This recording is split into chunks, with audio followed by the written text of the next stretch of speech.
People often said I was blessed, Patricia. They tell me, you've got the best husband in Alabama. A man who works hard, doesn't drink, doesn't wander, and always comes home. If only they knew what happened while the rest of the world slept. For 35 years, my husband Timothy woke up at 4 a.m. sharp, not 3:59, not 4:01. He'd slip out of bed as quietly as a ghost, walk downstairs, lock the bathroom door, and stay inside for exactly 1 hour. No more, no less. In the beginning, I brushed it off. Newly married back in 1968, I thought maybe he had stomach troubles. My mama raised me with old southern manners. I don't meddle in a man's private matters, as she'd say, so I didn't ask. But as the years rolled on, that locked door stopped feeling like privacy and started feeling like a wall between us. Timothy and I married young, me at 21, him 24.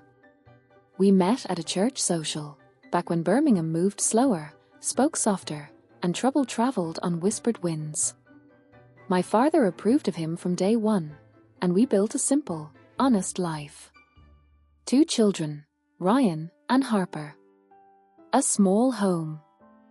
A second-hand TV. And Timothy's unwavering silence about his life before me. He was polite, dependable, or unguarded, always long sleeves, even in blistering summer heat, always changing clothes in the dark, always stiffening if I brushed his back by accident. And of course, always that 4 a.m. ritual.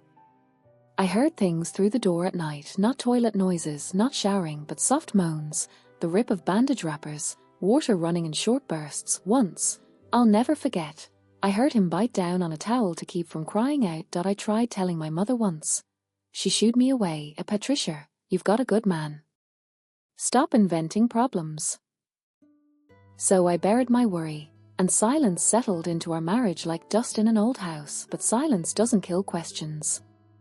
It feeds them. By the time our boys were grown, the 4 a.m. ritual had become an obsession for me. I wondered if he was sick, if he was hiding pills. Or, Lord forgive me, writing letters to another woman. But I never found evidence of anything, until the night I decided I'd had enough. In March of 2003, after 35 years of secrets, I made a choice. I would finally see what he'd been hiding behind that bathroom door, even if it meant breaking the one rule that had defined our marriage: don't ask. Don't look. Don't pry. But secrets left in the dark only grow sharper teeth. Rehook. And on the night I put my eye against that old keyhole, I learned my husband wasn't hiding betrayal. He was hiding wounds carved into him long before I ever knew his name. I didn't plan it. I didn't rehearse it. I didn't even think it through. All I knew was that night, March 14th, 2003, something inside me snapped. Maybe it was the way Timothy winced when he lowered himself into bed. Maybe it was the tiredness in his eyes. Or maybe it was simply 35 years of wondering pressing against my ribs so hard I couldn't breathe anymore. At 3:58 a.m., I woke before his alarm. At 4 a.m., it buzzed, and Timothy's body moved with the same old routine. Quiet, careful, practiced. He slipped out of bed, walked softly across the wooden floor, and descended the stairs. The bathroom door clicked shut. The lock slid into place. I waited 0.1 minute, 2.5. Then, barefoot and trembling, I crept down the stairs. I stood outside there. Bathroom door, my heart thumping so loudly I feared he'd hear it through the wood. For years I'd respected that boundary.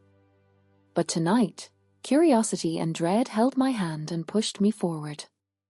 Through the thin crack beneath the door, a sliver of yellow light spilled across my toes. Then I heard it, a muffled groan, not of illness, not of pain from age, but the kind of roar, trembling sound a person makes when they're trying not to break. My fingers moved toward the doorknob, then froze. I couldn't open it. I wasn't ready. So instead, I bent down and placed my eye to the tiny, rusted keyhole. For a moment, I saw nothing but blurred shapes. Then, slowly, the image sharpened. Timothy was sitting on a wooden stool, shirtless. A bowl of steaming water at his feet. A towel clenched between his teeth. His back, dear God. It was covered in scars, long, raised ridges crossing one another like a map of suffering. Old ones faded into pale lines, newer ones angry and red, but the worst part wasn't the scars. It was what he was doing. He was unwrapping fresh bandages, used bandages soaked with dried blood, and cleaning wounds that looked like they came from something sharp. Something deliberate. My breath caught in my throat. Was someone hurting him? Was he hurting himself? Were these injuries new, or decades old? He hissed in pain as he pressed a cloth soaked in antiseptic against his back. The sound tore straight through me. Then, suddenly, he stopped. As if he sensed something. He lifted his head and turned. For a moment, his tired eyes stared directly at the door. Directly at me. I jerked back so fast I hit the wall. I slapped a hand over my mouth to keep from gasping. My entire body shook. Did he see me? Did he hear me? Would he be angry? Inside, the room fell silent. Then, a single chair leg scraped across tile. Footsteps approached the door, slow, heavy, certain. I bolted up the stairs, heart pounding, and dove back into bed, pulling the covers up just as the bedroom door creaked open. Timothy stood in the doorway, shirt on, face unreadable. He stared at me for a long moment, like a man deciding whether to reveal a truth or bury it forever. Then he spoke softly. Patricia, we need to talk. My blood turned to ice. For the first time in 35 years, he was ready to tell me something. Hook. But nothing could have prepared me for what my husband finally confessed. Because his secret wasn't just painful. It was unthinkable. Timothy stepped into the bedroom like a man carrying the weight of an entire lifetime on his shoulders. He closed the door behind him gently, too gently. That softness scared me more than anger ever could. He sat at the edge of the bed, hands clasped, staring at the floor for a long moment. He didn't speak. I didn't push him. I couldn't. Finally, in a voice barely above a whisper, he said, You saw, didn't you? My throat tightened. I nodded. His shoulders sagged, as if he'd been holding himself upright for decades and had suddenly run out of strength. Patricia, he breathed. I didn't want you to ever carry this burden. He pulled off his shirt, not fast, not dramatic, just slow and resigned.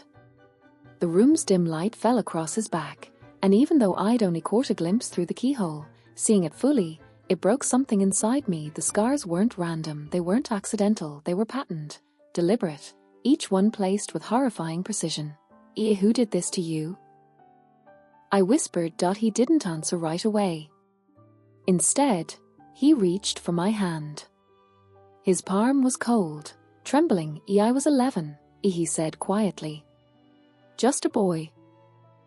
My breath caught. Am I father? He continued. He called it discipline.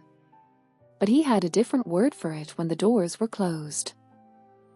The room tilted. I felt sick. He started with straps, Timothy said, his eyes unfocused as memories surfaced. When that didn't satisfy him, he used belts. After that, tools. His voice cracked. He said fear made a man strong. Tears blurred my vision. Timothy. I didn't know. Why didn't you tell me? He swallowed hard. I was ashamed. A husband is supposed to protect his wife, not bring nightmares into her life. He looked down at his hands, scarred too, I realized now. Tiny white marks crisscrossed his knuckles from places I had never questioned. For years, he continued, I told myself it was over. That when he died, the hurt died with him. He shook his head. But pain doesn't listen to reason. It follows you. It lives in your bones. He ran a hand over his face. The wounds you saw, they weren't new. Not all of them. Some reopen when I sleep. Some never healed right. And some, he hesitated, or some weren't made by him. My chest tightened. What do you mean? He exhaled shakily. Patricia. I've spent my whole life trying to forgive a man who never deserved forgiveness. But the truth is, the worst scars came after he died. I froze. What? I whispered. Who hurt you after he was gone? This time, he didn't look away. He looked directly at me, With eyes full of a truth he'd buried deeper than any wound, as someone very close to me, he said, closer than you'd ever imagine. Hook, and when he finally revealed who continued the abuse after his father died. It shattered everything I thought I knew about our family. Timothy's words hung in the room like a ghost that refused to leave. Someone very close to me. My pulse throbbed in my ears as every possibility flashed through my mind. Neighbors, cousins, teachers. But the look on his face told me this wasn't distant. This wasn't someone who brushed briefly through his childhood. This was someone central. Timothy, I whispered. Who hurt you? He took a breath, the kind taken by a man about to reopen a wound stitched shut decades ago. My brother, he said. I froze. That can't be. You always said you were close with him. He shook his head slowly. No, Patricia. I said he claimed to be close to me. His eyes hardened. There's a difference.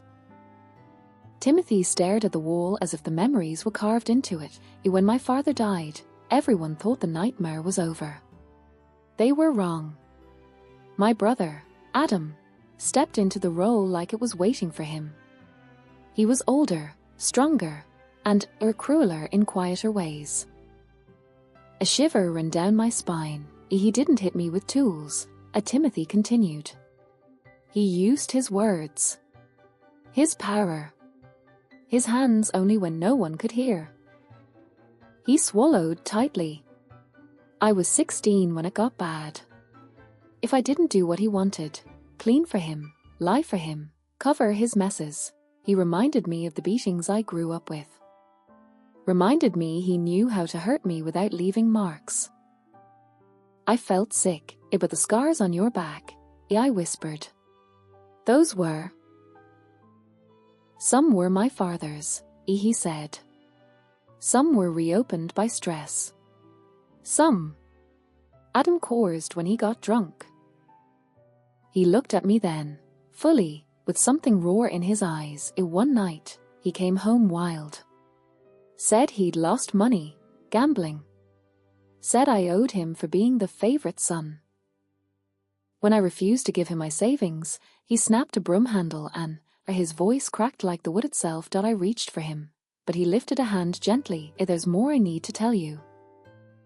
My breath caught. He rubbed his hands together, bracing himself. Patricia, the reason I get up at 4 a.m. every morning isn't just to clean wounds. It's so you never see me in pain.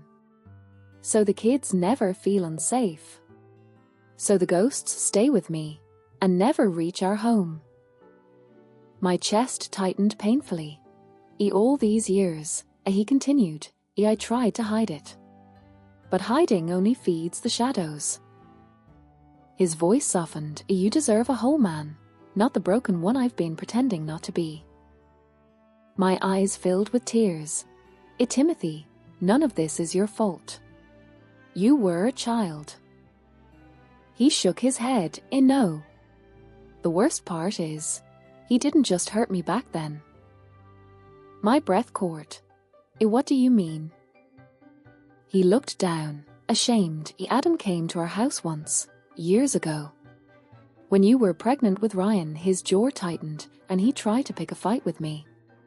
That night, something happened. Something I never told you because I prayed it would stay buried. My heart thudded. What happened, Timothy? He finally met my gaze, haunted. Adam didn't just leave bruises. He left a threat point when he promised he would come back to finish. Rehook, and when Adam finally returned, he didn't come for money. He came for revenge, and he brought a secret with him far more terrifying than the past. Timothy's eyes drifted toward the window, as if expecting a shadow to emerge from the darkness outside, even after all these years. My breath caught in my chest. Timothy, what threat did he leave? I whispered.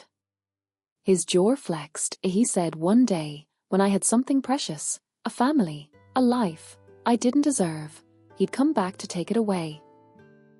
A chill crept up my spine. But he never came back, I said weakly. Not in all our years together.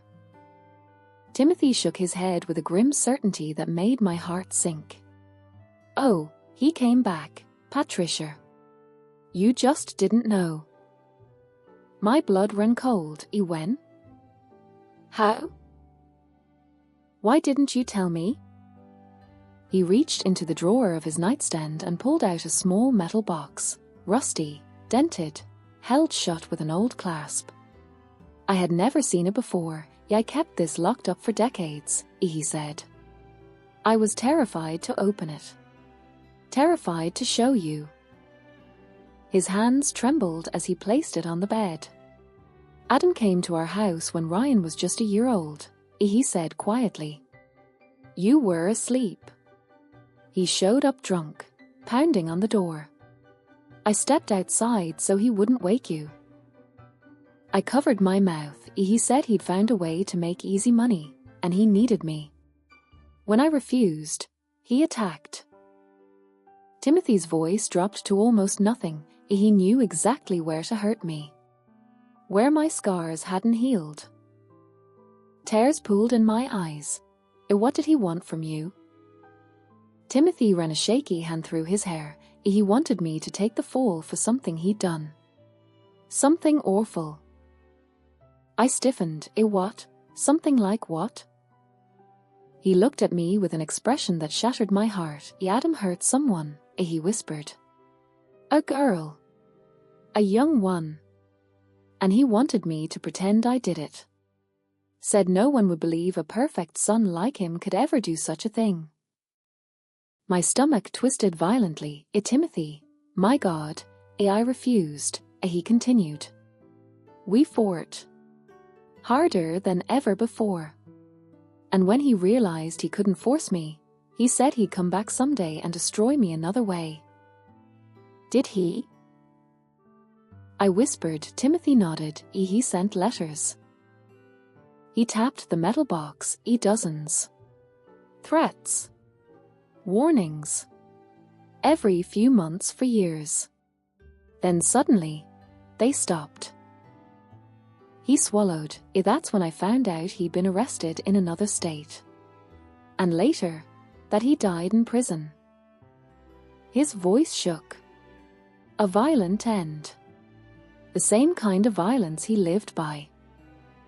I closed my eyes, letting out a breath I didn't know I'd been holding. It's over, Timothy, I whispered, reaching for his hand. He can't hurt us anymore. He shook his head slowly, eyes filled with grief. It's not over, Patricia. Because I never told you the whole truth. My heart lurched painfully. What truth? Timothy finally opened the metal box. Inside were letters, dozens, folded, yellowed with age, and another item that made my breath hitch, a small photograph. A grainy, black and white image of a little boy, with Timothy's eyes and Adam's jawline. My hands flew to my mouth. Timothy, who was that? He closed the box softly, tears gathering in his eyes. Patricia, he whispered, before I ever met you, before I ever escaped that house, my brother left behind more than scars. He looked at me with a depth of pain I'd never seen. That boy might be my son. The world seemed to tilt beneath me. A lifetime of secrets. A lifetime of suffering. And now, a child lost in the darkness of the past. Final hook. Because sometimes the past doesn't stay buried. Sometimes it comes back, not to haunt you, but to be saved.